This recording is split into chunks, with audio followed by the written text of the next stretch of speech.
Good afternoon, ladies and gentlemen. On behalf of Global Sources, we're delighted to have you here to participate in our Global Sources Mobile Electronics 2017 Startup Launchpad Tech Conference. Before the start of our conference today, I would like to remind you a few things. First, as a courtesy to our guest speakers and to the other audiences, please turn your mobile phones to silent mode for the rest of the presentations. Also, you should have received the attendee feedback form on your way into the conference today. At the end of the presentations, we would like to have your help to fill out these feedback forms and return it back to our staff before you leave the venue. This will be very important for our continuous improvement. You will also receive a free gift in return. At the end of the presentation, you will have the opportunity to ask our guest speakers some questions. So please raise up your hand and we'll acknowledge you accordingly. Global Sources Startup Launchpad Show is the world's largest hardware startup trade show and conference. Our goal is to bring together bright minds to give talks that are idea-focused and on a wide range of subjects relating to the latest trends to foster learning, inspiration, and wonder, and also to provoke conversations that matter.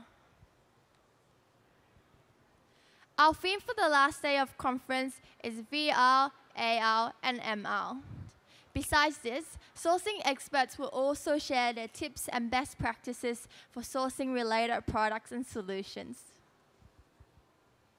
So let's start the conference of today. May I now invite the very first speaker, Jyotsana Shukla, co-founder and head of international business and operations of WebZap Technologies. She is going to present AR and VR beyond gaming, emerging trends in marketing, customer experience, and education. Let's welcome Jyotsana. Hello, everyone. Can you all hear me? All right. I hope you all are doing great and are enjoying your time and learning at Startup Launchpad 2017. My name is Jyotsana Shukla. I'm the co-founder and head of international business and operations at WebZap Technologies. And today, we're going to be talking about augmented reality and virtual reality beyond gaming.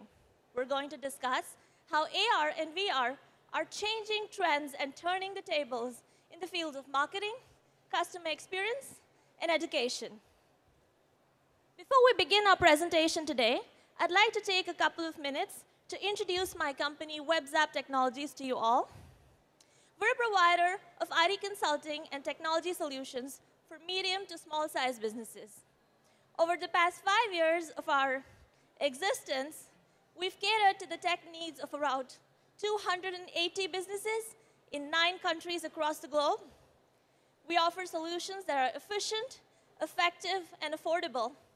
And we work with a lot of startups, with established businesses, as well as business enablers to bring to you both open source and enterprise-level applications that help automate and make your business processes more efficient. So if you have a question, need some tech advice, please feel free to ask me. I'm always happy to help. I'm sorry, I'm a little out of breath. Had a little accident on the way, so spare me. All right. Coming back to today's presentation on AR and VR, before I begin, I am no tech wizard. I'm a marketer in tech. And as a marketing technologist, one aspect of my job is to help my customers bring their products and services to the notice of their potential clients.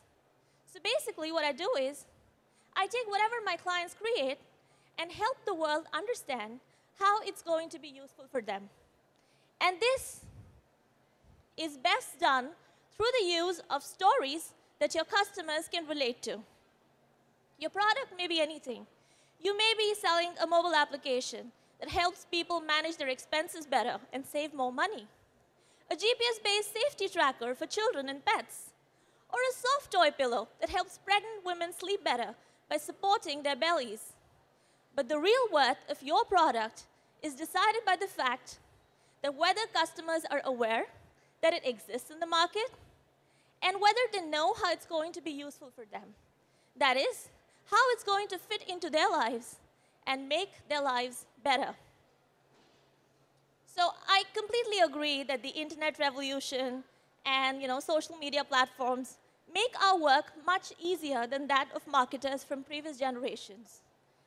But as I'm in discussions with my team and my clients, and we're trying to create marketing campaigns, I always feel that our value stories would be much more relatable if we could somehow put our customers, our end users, in real-life situations involving those stories.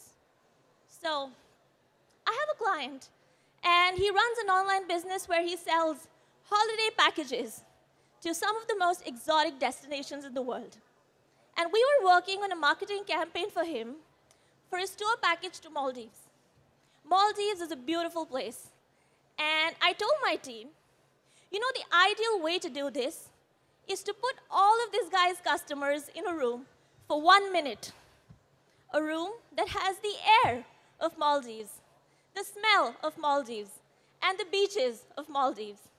And when we take them out of the room after the 1 minute's over, I'd like to tell them, this is what Maldives is for you in 1 minute. Now, would you like to go and spend 5 wonderful days of your life in this beautiful island? And I know that the answer for most people would have been a yes. And it is in discussions and situations like these where I consider the possibilities offered by AR and VR in helping our customers understand how our products and services can fit into their lives. And trust me, the possibilities astound me. So here's what I believe.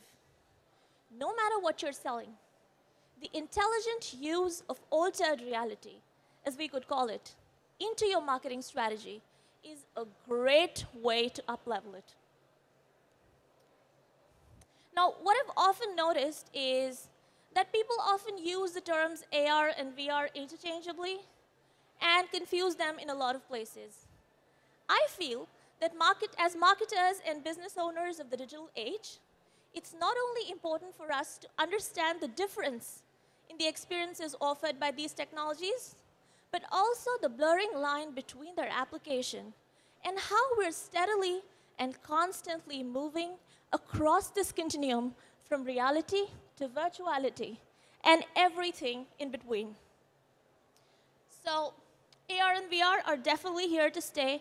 They're in technology, and companies are leaving no stone unturned to leverage the power of the tech in every field. And I feel that there are 3 key aspects to the implementation of any altered reality technology. And I call it, the PI rule, because PI, I think, makes everything better. So the first aspect of the PI rule is, the presence. So what any form of altered reality tech does is that it creates an intense sense of presence around you. All the virtual objects, the characters that you're seeing, and the environment that you're experiencing is nothing short of magical. And the experience is completely different from when you view something through a flat screen, such as a television, or a computer monitor, or your mobile phone, right? So it's very important to understand this sense of presence for anyone who's working in altered reality tech. The second aspect of the PI rule is the eye of the pie, the level of immersion. That is, what is the depth of the experience that you've created is. How into the experience the user is. VR, for example, is going to completely transform the environment around you. It's going to send you from this presentation into a garden using the power of a headset, or a hill, or a valley, whatever. AR and MR, on the other hand, are going to place virtual augmentations of digital objects into your real environment. So they are modifying your real environment. So it's very important to understand the depth and the immersion of your experience before you create it. The third aspect of the PI rule is the experience itself. So you may be in a completely virtual environment. You may be seeing objects that do not exist in real life, but you have to understand and believe that the experience is 100% real. the emotional connect that you feel during the experience is absolutely genuine. And that is why it is very important for creators to create experiences that people can identify with, especially in the world of marketing. And that brings me to the next part of my presentation. I'm sorry, just bear with my quivering voice. I'm a little shaken by my accident. All right, so we're going to discuss AR and VR as an emerging technology in the fields of marketing. And we're going to try and understand how brands are making use of AR and VR to enhance customer loyalty and elevate customer experiences. So this is the age of the consumer. Your buyers, they're now smarter, more informed, and they have more choices at their disposal. Whether you're dealing in the B2B or the B2C space, your buyers are now digitally empowered, and they expect brands to deliver experiences that are engaging, flawless, and at the convenience of the customer. So the competition for brands is higher than ever, and it only gets tougher by the day. The best way to connect with and to retain your customers for enhanced brand loyalty calls for the seamless integration of your marketing, sales, and customer service departments so that you can give your customers consistent experiences throughout their journey with your brand. Now, where AR and VR come into play here is that they help you convert digital information into immersive experiences that people can step into. So creating a marketing strategy with the use of altered reality of any form is more than just how cool the application you're building is. It's more about how your customers interact with your application and how that interaction is going to help your brand and going to enhance your brand image. So AR and VR, though they're moving constantly from being a novelty in the marketing space to something that all large and small businesses would be willing to incorporate into their marketing strategy, before we take the decision of jumping in and following the trend, I think it's very important for brands to understand some key considerations that they need to make while adopting an altered reality-based marketing strategy. So we're going to discuss some of those now. The first thing is to know your audience. You see, while building any sort of marketing strategy, it's very important to understand the emotional connection during customer engagement. When people are going to experience your AR, VR marketing, they are going to feel a surge of emotions. Wonder, surprise, delight, excitement, and the whole experience is going to be magical and innovative for them. And while they're absorbing all of that experience, they are also going to subconsciously absorb a lot of information about your brand. And that is where you get the chance to personalize the experience for them and help them understand how your brand fits into their lives and makes their lives better and easier. Right? The next part, or the next consideration while building an AR or VR-based marketing strategy is to know your story.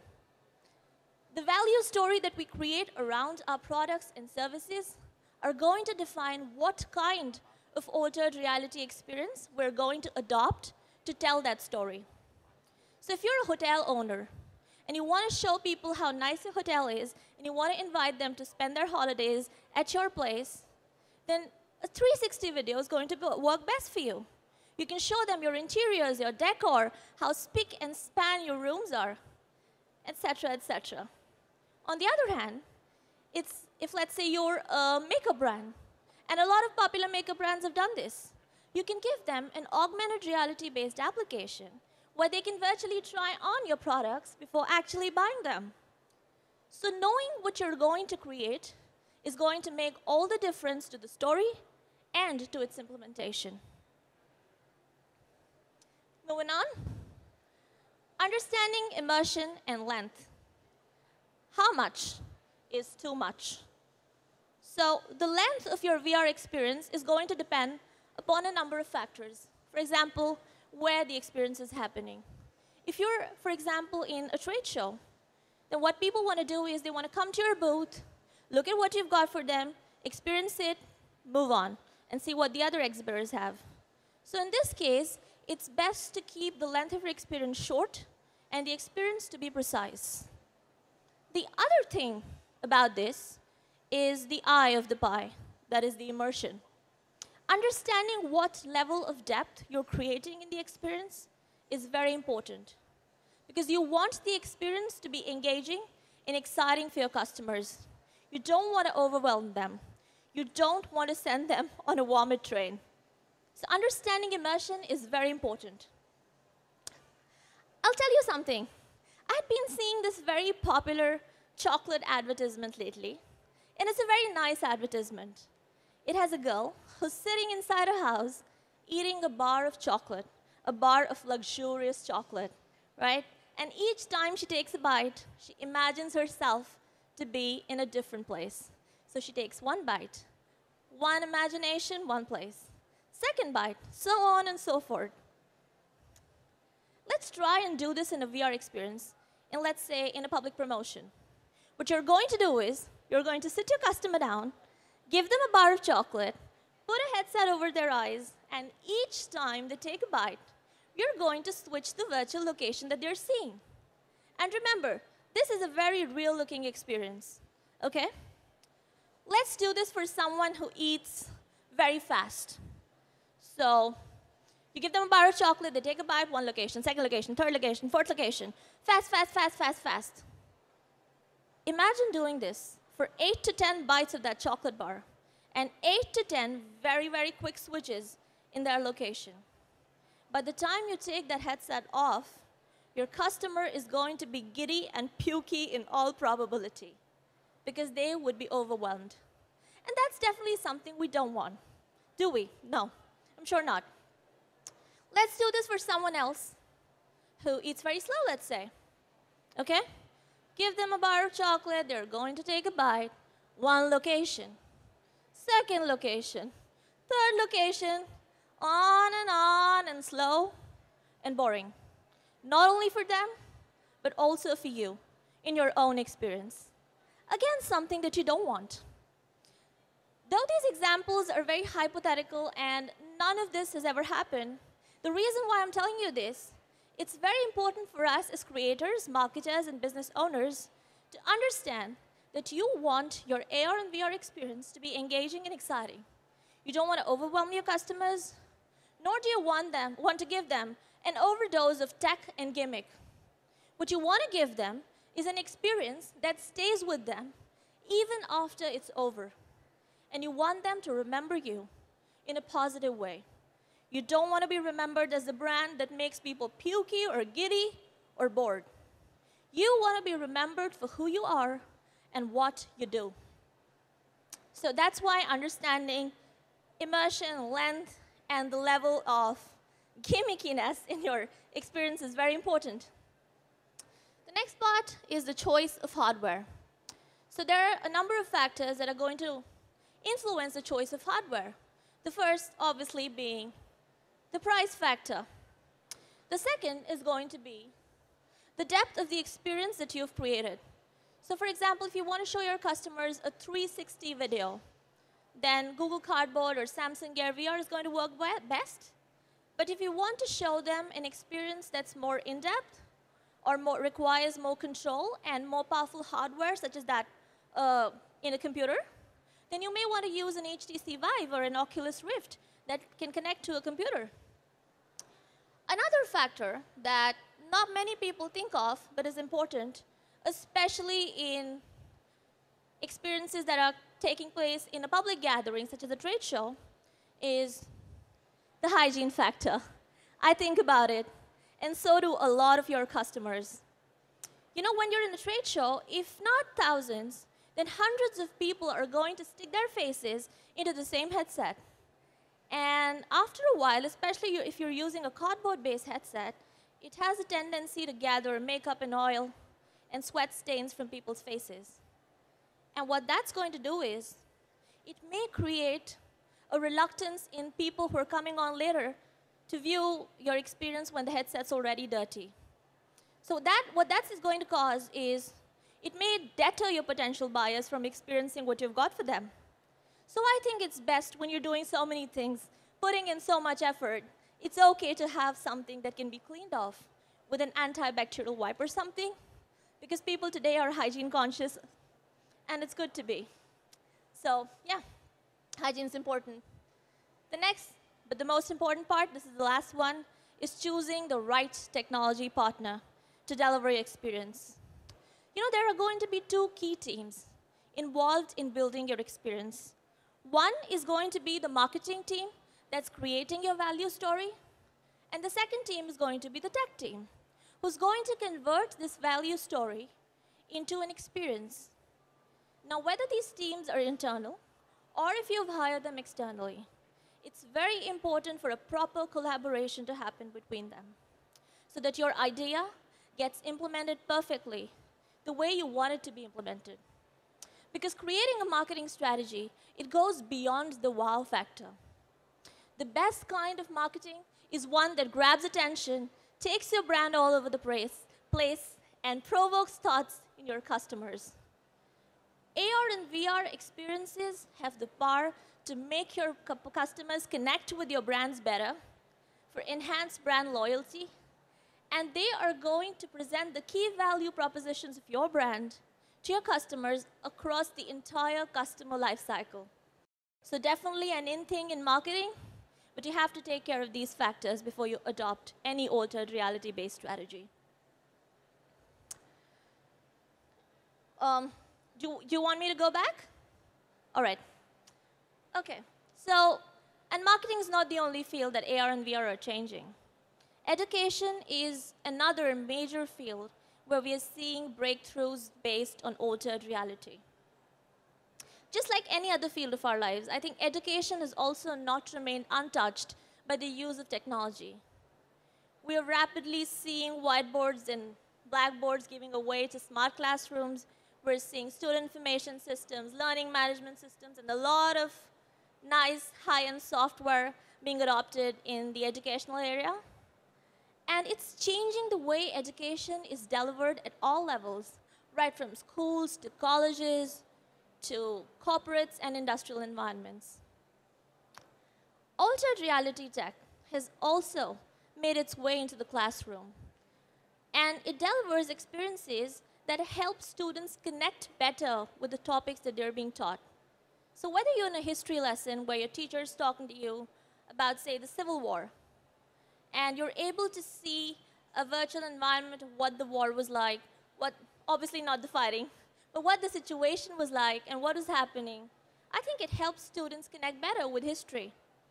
Or maybe they may be viewing an augmented model of the pyramids of Egypt where they can zoom in, zoom out, rotate the model, and see what the pyramids look like in a very lifelike way. And it's not only limited to school classrooms. Imagine colleges, med school students, being able to see an augmented model of the human anatomy, where they can pull out the heart, study its function, pull out the intestines or any other part of the digestive system, study its function. Very real looking, very worth connecting with, and very interesting. Imagine a civil engineering lecture. A facilitator will have the power to produce an augmented model of a building right from the tabletop of their classroom, where students can see the plumbing, the electric, the structure of the building and how it's built, all in a very lifelike way without having to go out in the field and just, depend upon their imagination. Because I think our minds have this very wonderful power of being able to imagine and visualize information that is being talked about. So if I start talking about a dinosaur and I start giving you details, I'm sure you're going to start imagining a dinosaur in the back of your head. What if you're able to see the same dinosaur in a virtual model standing here? I think it makes thinking and imagining about it a little better, doesn't it? It makes the connection better. So, but there again, just like the field of marketing, there are a few key things to consider while implementing AR/VR tech in the classroom. We have to understand that no matter how much tech we introduce into the field of education, it's always going to have the key role of a teacher. And the role of a teacher goes beyond teaching.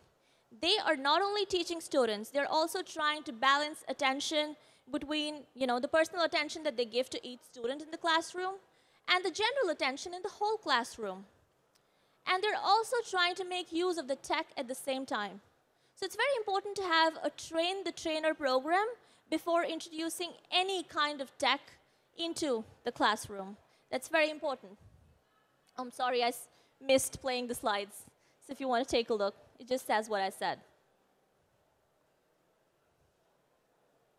So AR and VR, definitely bringing in more power to the books, and they're converting our books from pieces of just information such as text and pictures and exercises to something that has experiences in them.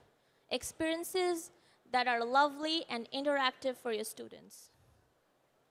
So that's about AR and VR in education. If you talk about the future of AR and VR, I think everybody seems to be asking one big question. Can virtual experiences really replace real experiences? I think that the answer to this really lies in the future. And with the steady pace that the tech is evolving day by day, I think that AR and VR are going to be, in a few years, at least as popular as smartphones are today, if not more. Okay? And just like any other technology that has seen its ups and downs, any tech that has the power to change our being, AR and VR have also seen their ups and downs. Back when the hardware wasn't available, people thought of it as a gimmicky technology that was a novelty as opposed to being a utility. But eventually, when the hardware caught up with the tech, people, understood its use slowly. And since then, I think there has been no looking back to the transformational power of AR and VR. The internet, it has definitely brought the world closer, given us the power to communicate with ease. I think it's going to be very interesting to see how altered reality tech takes us from an internet of information to an internet of experiences. Experiences that are real and lifelike. And I'd like to end by saying I think that just like the earth, the digital world is no longer flat. We finally have a digital world that we can step into. And using that digital world for anyone who's into any kind of business is more than just showing your customers, a video or letting them shop on your website. You want to give them experiences that they can actually step into, and that truly changes the way we're going to create, collaborate, and communicate. Thank you all very much. That's the end of my discussion. If you have any questions, please ask. Thank you, Jyotsana. Are there any questions? If you have further questions, you can always catch it later on. Absolutely. I'll be right behind. Thank you very much. Let's give her a round of applause.